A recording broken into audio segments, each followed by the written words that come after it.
Hello and welcome to Material Girls, a pop culture podcast that uses critical theory to understand the zeitgeist. I'm Hannah McGregor. And I'm Marcelle Cosman. Hey, anyone who knows me knows that I'm a little bit fanatical about The Simpsons. So this episode has been a long time coming. Yeah, I've seen your ugly shoes. Before we get into it, Hannah, I want us to define our respective relationships to this incredibly long-running sitcom.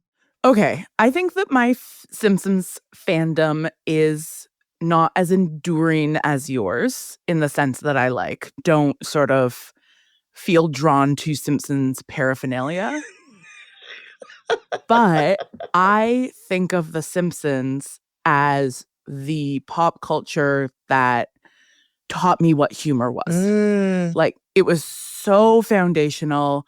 We watched it in my household as a kid. It was family viewing, which was not the case for everybody in my age demographic. There were lots of kids who were not allowed to watch The Simpsons because it was violent, or the humor was too risque, or they didn't like the fact that the kids were constantly defying the adults. But it was like so many other people of our generation, my sense of humor is built on a foundation of Simpsons jokes. So not only so many references, so many lines that are just part of my vocabulary, but also my sense of humor, the kinds of things that I find funny is really built on the infrastructure of this show. Because I had an older brother who had some real issues with authority. Mm-hmm. And then I was the younger sister, and I was a huge nerd. So there was a lot of mapping of that particular dynamic as well. Yeah. I was a real Lisa kid, and he was a real Bart kid. Some real relatable archetypes. Not in my parents at all. No. That was not the dynamic, but that brother-sister dynamic was very familiar to me. An urtext. Yeah. The Simpsons. Oh my God, urtext is a great word for it. Yeah. Yeah. And honestly, I feel very similar. Everything you're describing about your understanding of humor and not just references, but the way that certain kinds of things are made funny. Absolutely. The Simpsons were foundational to that. For listeners, I really also want to stress that, tell me if this is true for you too, Hannah. We don't care about the movies. Oh, yeah. No, I'm indifferent to the movies, and I haven't watched any Simpsons probably post 2002. Yeah. That's when I graduated high school, and that feels about right for when I fell off the Simpsons train. Totally. So, yeah, we're talking a solid decade and change of content that was foundational. Yeah.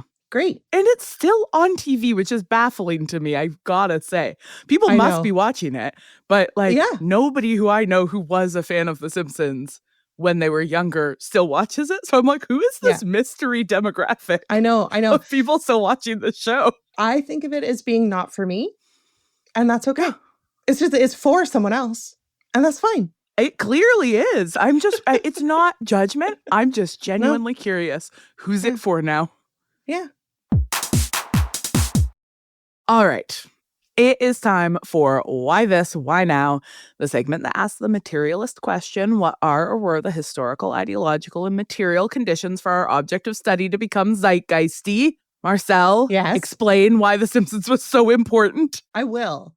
When it comes to The Simpsons, as we've already alluded to, there is nearly 40 years of content that we could talk about, and we just can't cover everything.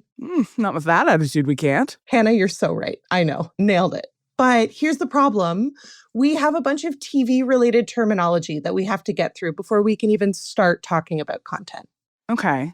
This is making me think of our Twin Peaks episode, because we have sort of introduced listeners to some of those necessary terms. Mm-hmm. For one thing, I think that we did probably a perfect job of describing what watching TV was like before streaming services. For sure, perfect. Perfect. We also talked about television networks and primetime and broadcast. Yeah, you're totally right, Hannah. There are just a couple more terms we need to cover, and then we absolutely can tackle 4 decades of content. Okay, the first term that we need to tackle is the term rerun. Hannah, how would you describe the concept of a rerun to someone who has only ever experienced a streaming service? So TV now is on demand and you can watch it whenever you feel like, but it used to be that TV was only on TV and you had to watch it when TV was happening at specific times, which you used a small book to find out about. Oh my God, the TV guide. A small weekly book. A magazine, if you will. Probably more appropriate. Yeah, a weekly magazine to tell you when TV happened. There was the original airtime, the first time that an episode aired, but then it would air again sometimes. Maybe on the same channel later, maybe during the summer when new episodes generally didn't come out. Yeah. Maybe on a different channel that was doing only episodes of that show 25 times in a row. Hannah, I'm truly impressed. You nailed it. Yeah, I remember TV. That I would describe as like a poem explanation. I'm going to give you a very boring textbook definition. Boo. I know. Only poetry. But I'll make up for it by saying Wikipedia. Thank you. This is how the Encyclopedia of the People, Wikipedia, describes it. Quote, a rerun or repeat is a rebroadcast of an episode of a radio or television program. The 2 types of reruns are those that occur during a hiatus, like the summer that you were describing, and those that occur when a program is syndicated, end quote. I want to ask you about syndication, but I'm going to ask you about reruns first. So why is the term rerun so important to our conversation about The Simpsons? Okay, well, precisely because of the frequency with which The Simpsons have been syndicated. Okay, so now can we define syndicated? Yes, we absolutely can. Syndicated is the second essential term. Here is a quote for you to read, still from Wikipedia. Quote, a television program goes into syndication when many episodes of the program are sold as a package. Generally, the buyer is either a cable channel or an owner of local television stations. Often, programs are not particularly profitable until they are sold for syndication. Often, about 100 episodes, 4 to 5 seasons worth, are required for a weekly series to be rerun in daily syndication at least 4 times a week. Very popular series running more than 4 seasons may start daily reruns of the first seasons while production and airings continue of the current season's episodes. End quote. Yeah, that sounds familiar.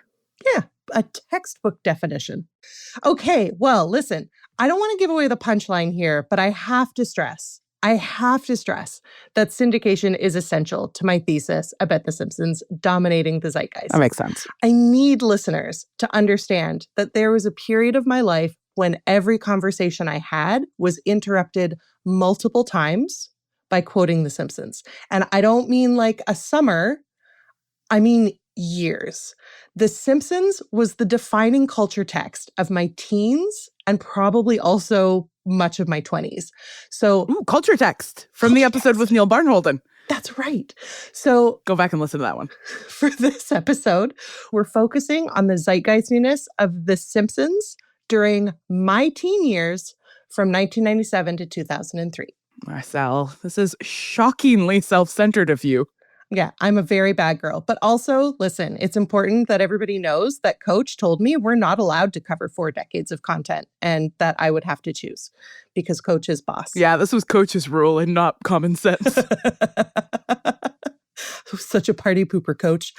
Anyway, it's like I always tell my research students, when you're dealing with a long-running property, you just have to define your parameters and then explain your rationale. So my parameters are my teen years, 1997 to 2003, and my rationale is I want to understand the impact that this television show had on me and my peers. That's all I want. That's all you want? That's all I want. That's not too much to ask. I agree. Okay, so let's get into it. Let's get into defining why The Simpsons mattered to you specifically. But before we get into the why, I need you to talk me through the how of this cartoon's impact. Okay, I will. The Simpsons entered syndication in 1994. When I was a teenager, the show was broadcast every day on multiple channels. And I'm not unique in this experience. That would be hilarious if it was only broadcast for you. My small town, right? Yeah. My small town of 4,000 people just like had one local station. Yeah, you had The Simpsons. In researching for this episode, I read one newspaper column published in 1997 that referenced being able to watch The Simpsons 4 times a day if you lived in Toronto.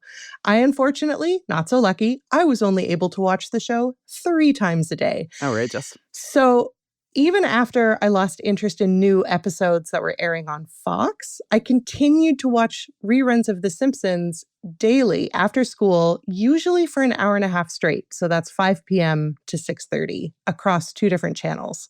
But here's the kicker. Because that 3rd episode aired on a channel that was different from the first 2, that 3rd episode was often the same as one that I had just watched. Okay. And I feel like I can sense what the answer to this is, but did you watch that 3rd episode that was the same as one you just watched? You know I did. You know I watched it. You know I did. And it wasn't just laziness. It was also laziness. I absolutely watched it. Yes. So are you ready to do some math, Hannah? I'm ready. Because that's 3 episodes a day, 5 days a week. 15 episodes a week. 15 episodes a week. What would that be in estimate in a year? What would you guess? In a year, 52 times 15 Sure. Is 500 750 plus 30 780 a year. 780. Great math skills, Hannah. Great math. Thank you so much. 780 episodes in a given year. Not 780 distinct episodes. Discrete episodes. No. Just 780 episodes consumed. Okay. And that is not counting the new episodes that were still airing once a week, which I often did watch up until a certain point, right? Yeah. So now I didn't always have a life, but sometimes I did. At some point, I had friends. So let's say, for the sake of argument, that I missed half of those episodes throughout the year, okay? Let's say. It's unlikely because this is one of the core memories of my teenage years, but let's just say I missed half of them. If I only watched half of the accessible reruns of The Simpsons each year, that's still 390 episodes of this one show per year. And what's extra wild is that the seasons being rerun had to be at least a year old.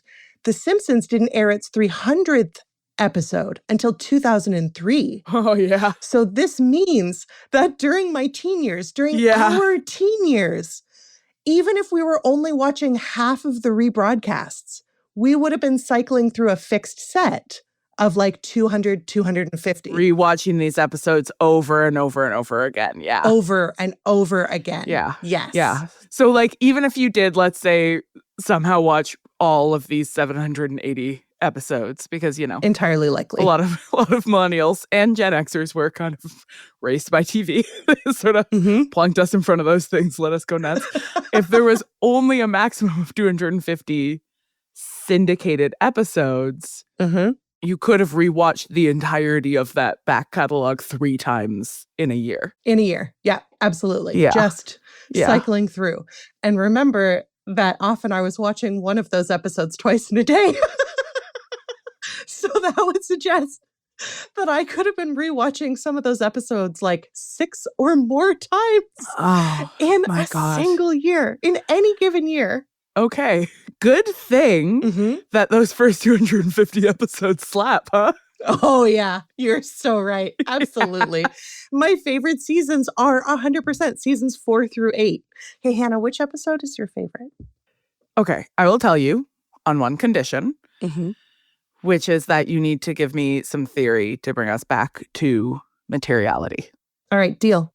Okay. It's the one where they go to work in a model town built by a Bond villain. Yes, Cypress Creek. Yes, Cypress Creek. Hank Scorpio. I love Hank Scorpio. I know, it's so good. That episode is so good.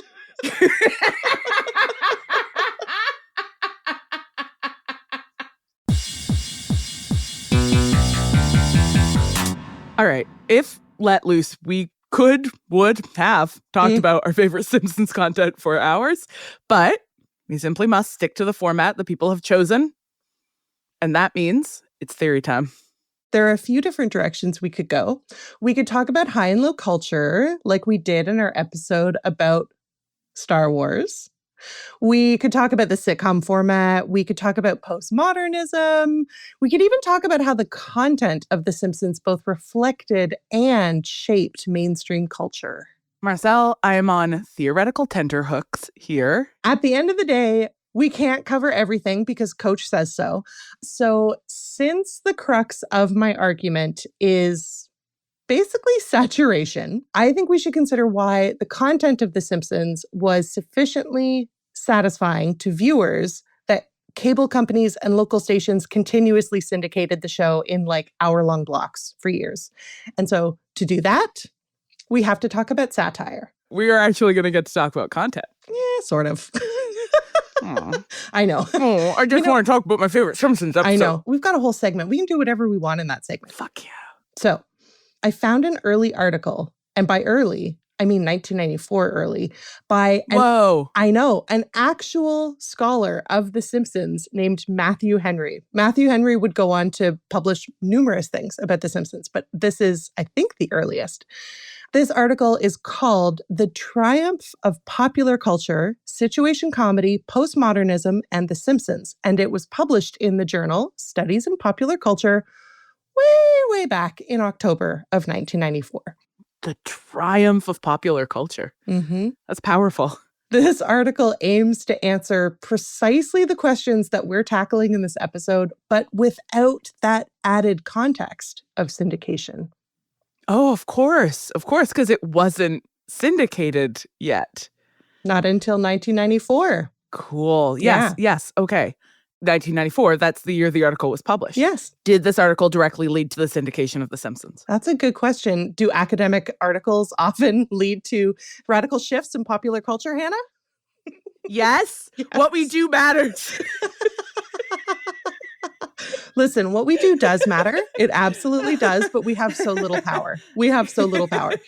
Anyway, my point is that it's entirely possible that author Matthew Henry got to watch some of these early evening doubleheader reruns like I did, but it would have been way too early in the show's syndication history to know how thoroughly The Simpsons would saturate popular culture. Okay. All right. So let's get into this theory. What does Matthew Henry, fake name, have to say about The Simpsons? It's Dr. Matthew Henry to you. Okay. The TLDR of this article is that The Simpsons is a postmodern sitcom. We're not specifically looking at it through a postmodern lens, the way that Henry is, but his analysis is nevertheless really helpful because it helps us get at consumerism and satire. So, Hannah, how about you start us off by reading this first quotation? I think it'll really speak to you and hopefully give our listeners a sense of where postmodernism and historical materialism overlap. Listeners, buckle up. It's a long one. Quote, like all forms of popular media in a post-industrial economy, sitcoms are vital modes of image production, and The Simpsons is a premier example. Above all, the sitcom is a corporate product. It is a mass consumption commodity and an expression of the underlying assumptions of the corporate culture that has come to dominate American society. It is a vehicle for bringing consumers to advertisers in the marketplace. Demographically, sitcoms appeal to the largest buying audience, teenagers and young working adults with disposable income. The Simpsons succeeds as a business because it bridges the gap between these groups and an older, established audience with even more spending power. It has multi-generational appeal, attracting boomers and busters alike. Thus, The Simpsons is an industry that, by capitalizing upon the immaterial, upon the image, is able to sell phenomenal amounts of merchandise, both its advertisers and its own. End quote. Hannah. Yes? Ask me what Simpsons merchandise I'm wearing right now.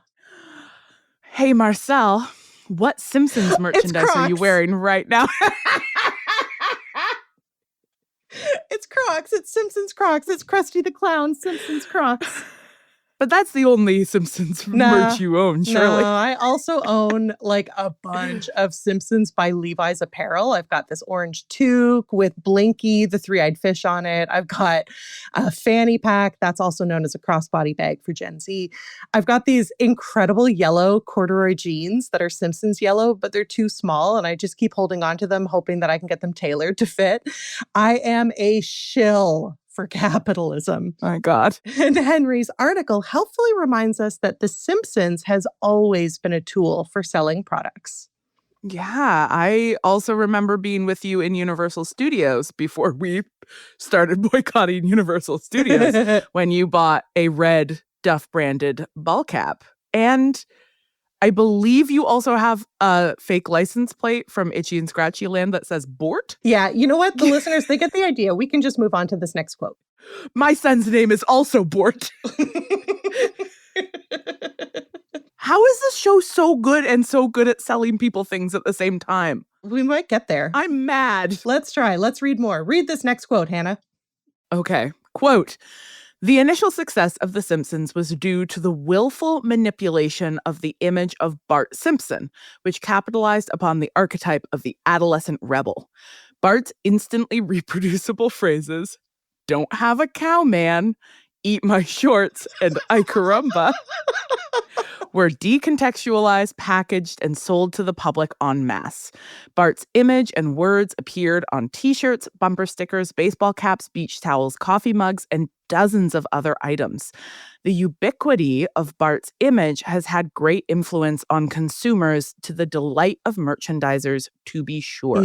End quote. Can I ask something here and you can tell me if it's a spoiler? Absolutely. Is Bart able to become this kind of reproducible image because the show is animated? Oh, that's such a good question, Hannah. Okay. That's such a good question. It's not exactly a spoiler, but let's circle back to it. Okay. Because I just feel like when it comes to the image, right? Yeah. It's like, it's harder to print a human's face on a thing than to print a like quite simple, stylized image of a cartoon human is like more imagey. Yeah. Functions more as an icon. Yeah, I think that's genius, and I want us to talk about it. So Henry goes on to describe a recent, for 1994, episode called Bart Gets Famous, in which the episode itself satirizes the same process of commodification that followed this early success of The Simpsons, the show. So in the episode, Bart becomes a pop icon just as he had for the original viewers. Okay. I remember this kind of satire being like pretty constant through the years we were watching, at least. Like the episodes often made fun of the like mediated systems that the show itself was like subject to and participating in. Absolutely. Yes. Read this next quote and we shall learn more.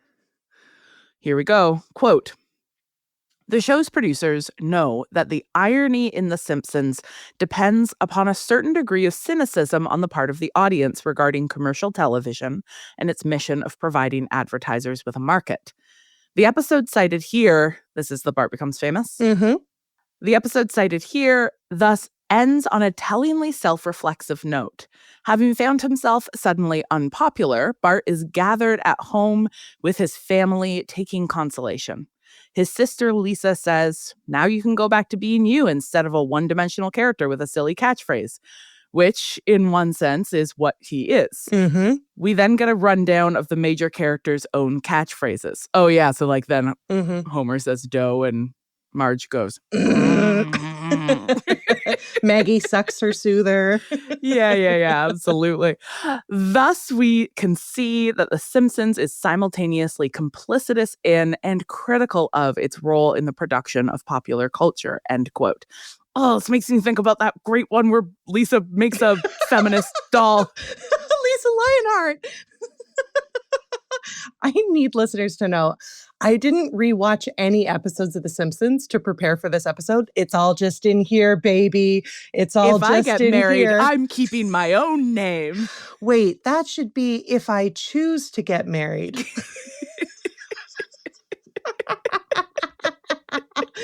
Oh my God, the show is so good. Okay, so Henry goes into greater detail about the lengths of the show's political and cultural satire, and even states that there's simply too much material to do it justice in one article. Reminder, this article was published 31 years ago, and the show is still going. But what I think is most useful here is Henry's observation that the show's commitment to satire allows its viewers to forgive and maybe even embrace its existence as a tool for advertising. Marcelle, this is sounding a little bit like a thesis. Oh, shoot, you're right. Oh, no. Don't worry. Jeez. Oh, jeez. Oh, no. Am I blowing it? Oh, God, am I blowing this? Sorry, these are actually jokes from BoJack Horseman, not from The Simpsons. Which The Simpsons ran so that BoJack Horseman could gallop. Gallop. You're so right.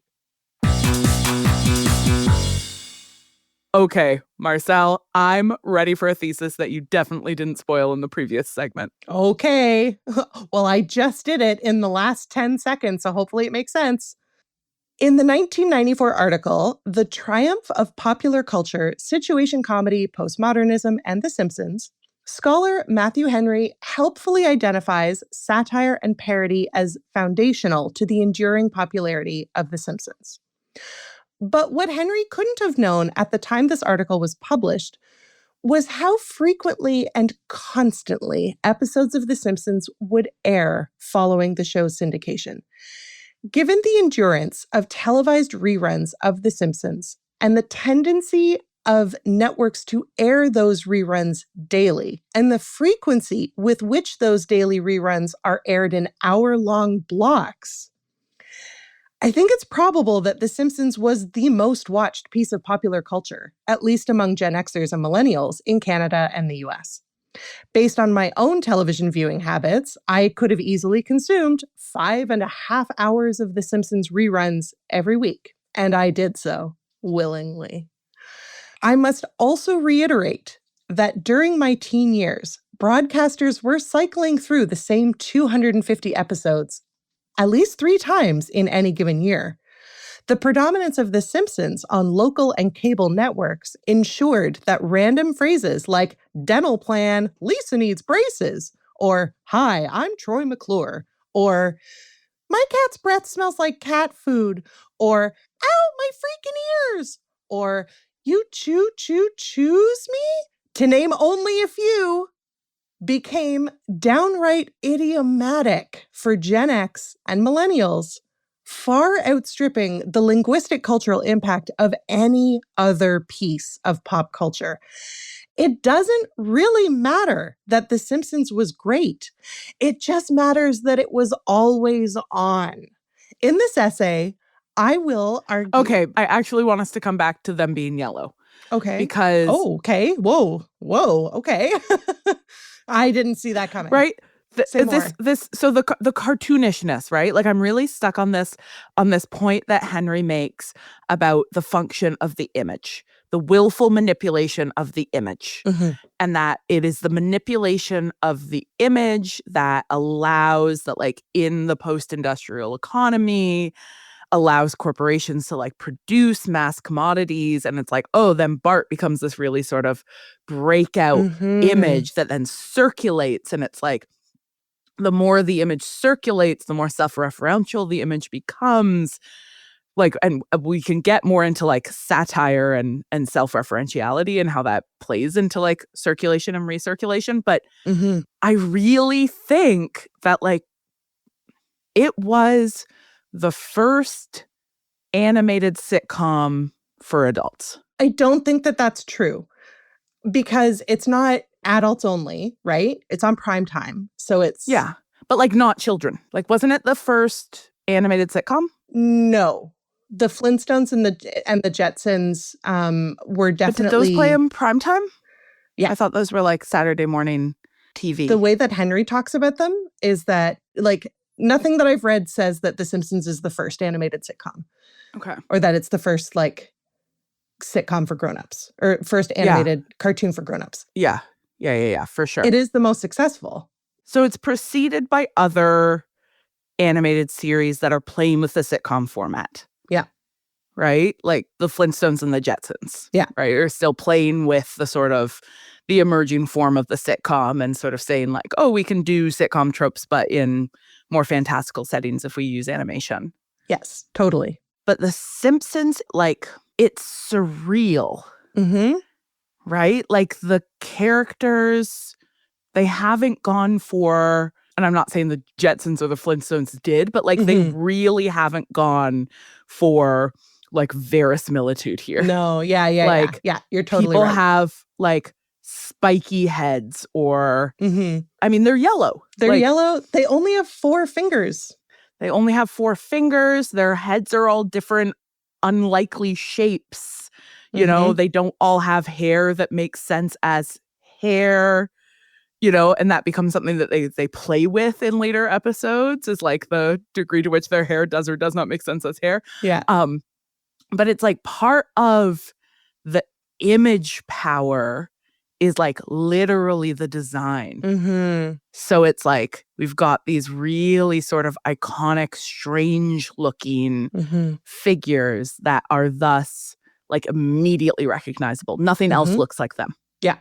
One of the things that Henry talks about is the working class dynamic as well. And so I think that, like, because it's a working class family, I know people hate it when we talk about relatability, but it's like they're also relatable to a huge swath of audiences. And so I think that relatability combined with reproducibility is doing something, is getting to that, like, that's why people want to see it reproduced, because it's both familiar and alien at the same time. Yeah. And it allows for something. So, you know, the sitcom, like a lot of other serialized genres, finds it sort of, what is so compelling about it is repetition with difference. Yeah. Right. So like this is like a way people talk about magazines or like, you know, serialization in general. The pleasures of reading within genre is like, I'm going to get a bunch of stuff I know I can anticipate and then play or difference within those norms. So like the sitcom as a shape is like, we're going to be in the same 2 settings over and over again, right? We're spending most of our time in the living room because that is the soundstage that was built. So we're just in this living room. Yeah. You know, we're going to get the same characters repeated. We're going to get catchphrases. We're going to get familiar settings. And all of that is set within the sort of imagined universalizable space of like the heterosexual family living in a single owner home, like, you know, living in a separated house. Yeah. But within that infinite repeatability, there is at least one major structural problem, which is that humans get older. That's right. Yeah. So you can't infinitely reproduce. Like at some point, Urkel's an adult. Yeah. And it just doesn't work anymore. That's right. But The Simpsons has this infinite repeatability because it's outside, like none of the characters ever grow up. Right. Except in those Simpsons Into the Future episodes where they imagine the future, but those are not canon. And so they can always change. They can, exactly. So like we can imagine possible futures, but we always come back to the eternal present of the sitcom setting. And so many of the little pieces of the show are like winking at that, right? So like the classic opening credits, which are identical with like 3 shifting patterns, like what Bart is writing on the blackboard changes, what song Lisa is riffing on her saxophone changes, and then like what happens when they all arrive in the living room. Yeah. Yeah. I mean, eventually they will change like who they go past and stuff, but it's not a regular change. It's like a major change that they make. Gotcha. Yeah. And then so it always arrives in the living room. So it's like arrival in the familiar locus of the sitcom, right? The separate family home. But with this like constant sort of winky subversion, like we're going to change a little bit, but not so much that you don't know, like the change is predictable. And so that familiarity, that ability to like really dig deep into repetition is like already built into the animated nature of it and into its sense of humor, right? That like it knows it's playing with sitcom. It like knows it's a sitcom and it's doing stuff with that format. And then you can see how that sort of like the pleasure of this is endless repetition with variation that is aware of its endless repetition in a clever way that invites you to be in on the joke, but doesn't disrupt the core tenets of the show, right? The family will always come back together. They will always continue to own their home. Even if they have financial struggles, they will not end up unhoused. They will not end up unemployed. Like there's this core sort of stability built into it. And then you take that and then you just start repeating those episodes over and over and over again. Yeah. It's like it just amplifies all of those things that were already the case with the show. Yeah, yeah. One of the episodes that Henry talks about in the article is that episode when Homer starts to like Flanders, when he like is so grateful to Flanders. Stupid, sexy Flanders. No, not that one. No, I know. I just have to say it when somebody says Flanders. You have to. And how in the show itself, at a certain point, like, I can't remember if it's Bart or Lisa. One of them is like, oh, it must be Bart, is like, whoa, this is really weird. Like, I didn't think that this is going to happen. And Lisa's like, oh, you know, it feels like every week the Simpsons experience some kind of zany antics, but everything always goes back to the predictable norm at the end. And then there is a moment in the show when, right, like 2 minutes before the end, when Bart and Lisa are like, whoa, maybe it isn't going to change. Maybe this is just how we go forward forever. And then in that last second, there's just a flash forward to another day when Homer's like, shut up, Flanders. And they're like, oh, phew, you know? So like really, the show is absolutely like basking in that ability to play with the format and to tease audiences with difference and then reassure everybody with sameness at the end. Yeah.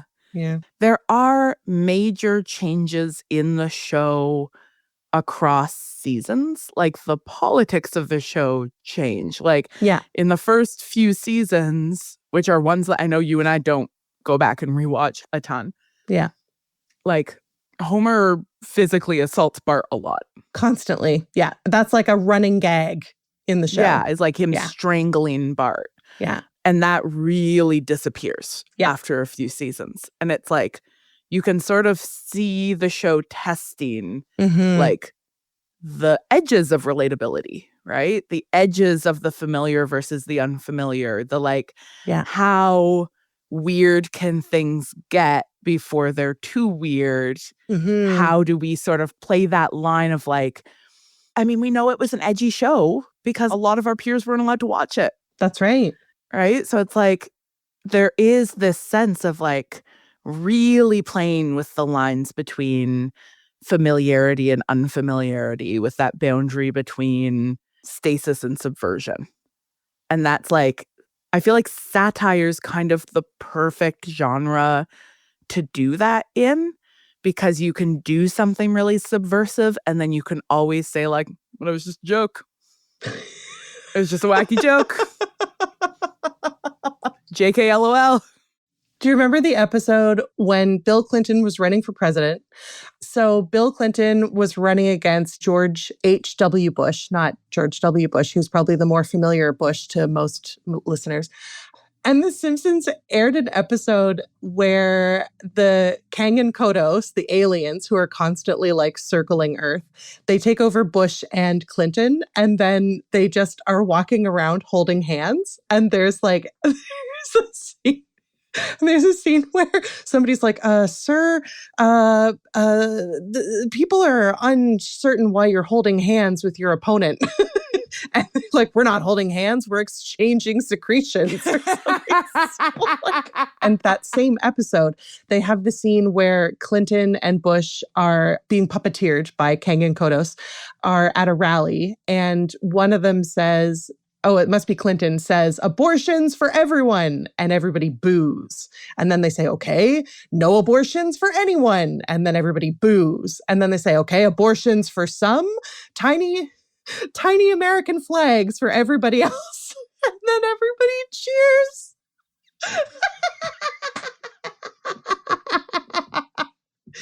So it's like, I think about abortions for some a lot. So like the show's not commenting on abortion. The show is commenting on the way that abortion is a hot button issue, a lightning rod. Yeah. Yeah. And the way it's manipulated, right? Yeah. The way abortion itself is a symbol that gets manipulated by people. You know, I think too about like one of the characteristics of the sense of humor of The Simpsons in the years that we're talking about is its love of pastiche and referentiality. And, you know, it loves to like make an episode that is entirely about like the Twilight Zone or the Music Man, or like for me as a kid, cultural touchstones that I was fully unfamiliar with. Oh, absolutely. I had that like reverse experience that I think a lot of us had of like seeing The Simpsons parody first and finding out the thing that it was parodying later. Absolutely. That was my experience with Twin Peaks. I was like, oh, this suit burns better. And there's this sense, right, that like, you know that what you're watching is referencing something. Like you can tell that it's about something, and it almost doesn't matter in the first viewing that you don't get what it's about. It's like, it's the aboutness. It's like, I'm in on a joke. I am moving in the same world of symbols and icons that you are. But then it's like that rewatchability also is like, oh, now I get something I didn't get before. Like now I like, oh, this was a reference and I get it now. And then you're even more in on the joke. And so it's like the cultural capital that the writers are trading in is deep knowledge of pop culture as its own reward. And deep knowledge of quote unquote high culture also, right? So there will be like visual gags that you know are referencing something, but you don't necessarily know what. Like there's a brief moment in this one episode when a big fancy house crumbles to the ground, and in front of it is a sign or a placard that says House of Usher. And so you are watching the fall of the House of Usher, which I haven't read The Fall of the House of Usher, so I don't know. Absolutely not. I have no idea, like, if the house crumbles in it. I assume it doesn't. I assume that it's about something else. It's not that kind of fall. No. But it's the kind of thing where it's like, in that same way that being familiar with popular culture allows you to be like, oh, I'm in on this joke. Also being aware of, like, high culture allows you to be in on the joke. Like Bart as the Raven in the Simpsons adaptation of The Raven, you know, just like chirping nevermore at Homer, who's gradually going insane, is very funny because Bart drives Homer bonkers constantly in the regular episodes. They love Poe, huh? That's also what the Raven does in the poem. Yep. Because also remember that episode, you'll probably know the name, where another smarter girl comes to Lisa's school. And the Telltale Heart. Yeah, I don't remember the Telltale Heart. But... Oh, it's the beating of the hideous heart. Yeah. Like, so you're right. It is this mix of high and low. It is this kind of like capacious making use of culture that says like absolutely everything is up for grabs, right? Politics, high culture, low culture, camp, tradition, like we pull from whatever we want. It's all just material that is here for us to make use of and play with and remix in endless variation. So it's like you get to live in this realm of just pure cultural referentiality. Yeah. Yeah. And then because you are a teenager constantly consuming it, then you end up participating in that constant cultural referentiality by saying things like, dental plan, Lisa needs braces. I've never heard the term dental plan in my life without immediately following it with, Lisa needs braces. You wear them till you learn, boy.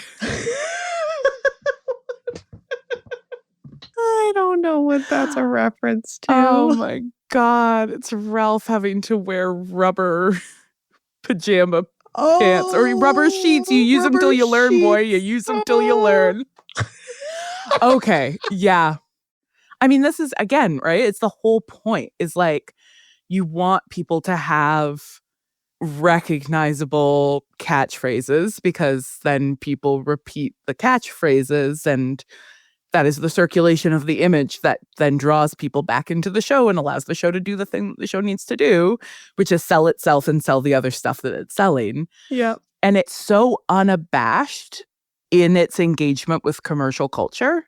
It's easy for them to make merch for Duff, the fake beer brand, because in the show, there's a ton of merch for Duff, the fake beer brand, and like a character and Duff girls. And like you often see like Homer watching ads. You watch, like we haven't talked about Itchy and Scratchy. Yeah. Bart and Lisa are obsessed with this hyper-violent parody of Tom and Jerry called Itchy and Scratchy, which is a cat and a mouse who like kill each other in truly graphic and horrific ways, which is like itself playing with this idea of like the heightening of pop culture. Oh my God, the episode where Homer becomes the dog. Poochie. And then Poochie. in the episode itself, they bring in, I don't know, Leo or something. I can't remember. Ray. Yes, in the episode, they introduce an embarrassing, cool new character while the plot of the episode is Homer voicing the embarrassing, cool new character on the animated series that the kids are watching within the show. Like, hey, Mrs. S.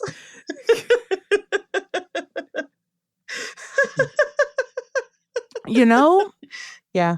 This show's so delightful, and I also find it lightly humiliating to recognize that, like, this show knows what it's doing. It knows how it operates and how it operates on us, and it has worked on me. I mean, it's worked on you more. It's worked on me. I think it's worked on me to a disgusting degree.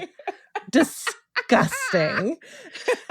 But I've got to say, that Bort license plate that I have on the front of my car, the number of times that I've been out in the world and somebody sees it and is like, they're like, they light up. They light up and they say, my son is also named Bort. Bort.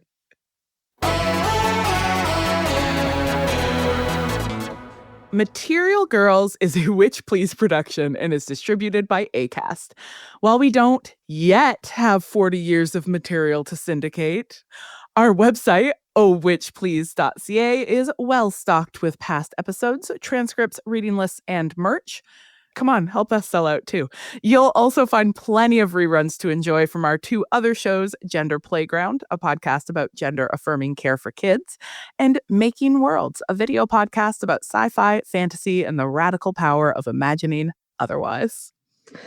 If you're ready to forgive, perhaps even embrace us for being a mere product under late capitalism subject to the very machinery we critique, head on over to ohwitchplease.substack.com, where you will find our excellent newsletter, or patreon.com/ohwitchplease for all that bonus content we know you crave. And hey, speaking of cravings, we're on Instagram, YouTube, and eventually, probably a little bit more often on TikTok. You can find us there. Hard to say. Our show is produced by Hannah Rehak, aka Coach. Thanks to the whole Witch Please Productions crew, Gabby Iori, Zoe Mix, Malika Gumpankum, and Ruth Ormiston. And thanks to Auto Syndicate for the use of our theme song, Shopping Mall. At the end of every episode, we will thank all of our new Patreon supporters and every member who has boosted their tier. You're the reason we're still on the air. Our enormous gratitude goes out to Sarah Y., Lindsay D., and Sophie L.J. We'll be back next week with an episode of Material Concerns. But until then, later, Syndicators.